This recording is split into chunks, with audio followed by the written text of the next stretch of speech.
علیکم، میں ہوں افشا ذکی۔ آپ دیکھ رہے ہیں نیوز پاکستان .tv۔ آئیے نظر ڈالتے ہیں اب تک کی کچھ اہم خبروں پر۔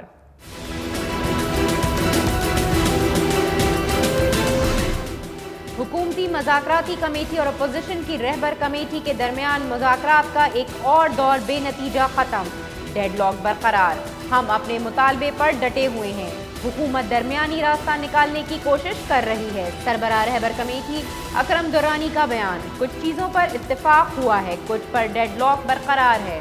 جب ہمارے درمیان معاہدہ ہوگا تو سب کچھ واضح ہو جائے گا۔ سربراہ حکومتی مذاکراتی کمیٹی پرویز خٹک کا بیان۔ مولانا فضل الرحمان واپس جا رہے ہیں، حکومت 5 سال پورے کرے گی۔ وفاقی وزیر ریلوے شیخ رشید کا دعویٰ، کہا کہ بھارت چاہتا ہے کہ پاکستان کے عسکری اداروں پر تنقید ہو اور کشمیر کا مسئلہ پس پش چلا جائے۔ محمود اچکزئی جیسے لوگوں کے ساتھ رہ کر ملک کے خلاف انتشار کا تاثر نہیں دینا چاہتے۔ آسٹریلیا نے پاکستان کو دوسرے T20 میچ میں 7 وکٹوں سے شکست دے کر سیریز میں 1-0 کی برتری حاصل کر لی۔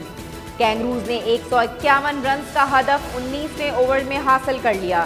اسمتھ کی 51 گیندوں پر 80 رنز کی ناقابل شکست اننگ۔ عماد وسیم، محمد عرفان اور محمد عامر کی 1-1 وکٹ۔ افتخار احمد کے برق رفتار 62 رن بھی کام نہ آئے، بابر اعظم کے 50 رنز بھی رائگاں گئے۔ تیسرا اور آخری T20 جمعرات کو کھیلا جائے گا۔ احتجاج کرنے والے یاد رکھیں، ان کے پہلے 13 ماہ میں سب سے زیادہ مہنگائی تھی۔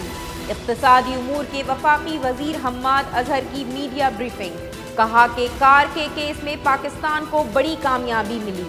ٹیکس ریٹرن فائلز میں پچھلے سال کی نسبت 55% اضافہ ہوا۔ اسٹاک مارکیٹ میں گزشتہ 3 روز میں 1500 پوائنٹس کا اضافہ ہوا اور روپے کی قدر بھی مستحکم ہوئی۔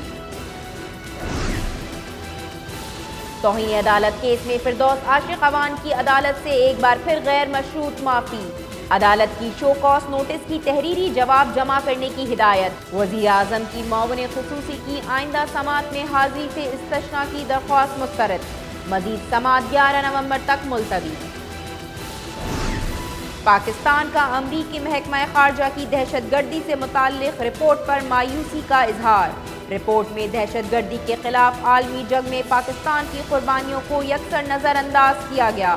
ترجمان دفتر خارجہ کا بیان، کہا کہ پاکستان کی کوششوں سے خطے میں القاعدہ کا خاتمہ ہوا، دنیا میں امن آیا، پاکستان نیشنل ایکشن پلان پر عمل پیرا ہے۔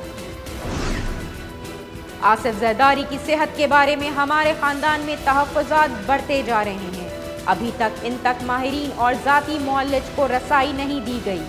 چیئرمین پیپلز پارٹی بلاول بھٹو زرداری کا ٹویٹ، کہا کہ اگر آصف زرداری کو کچھ ہوا تو اس کی ذمہ دار حکومت ہوگی۔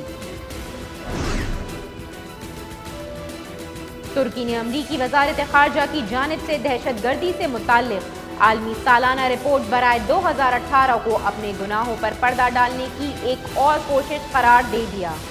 امریکہ نے اس رپورٹ کے ذریعے 15 جولائی کے مذموم فوجی بغاوت کی کوشش کو نہ صرف نظر انداز کیا بلکہ ایک طرح سے اس کی حمایت کی۔ ترک دفتر خارجہ کا بیان۔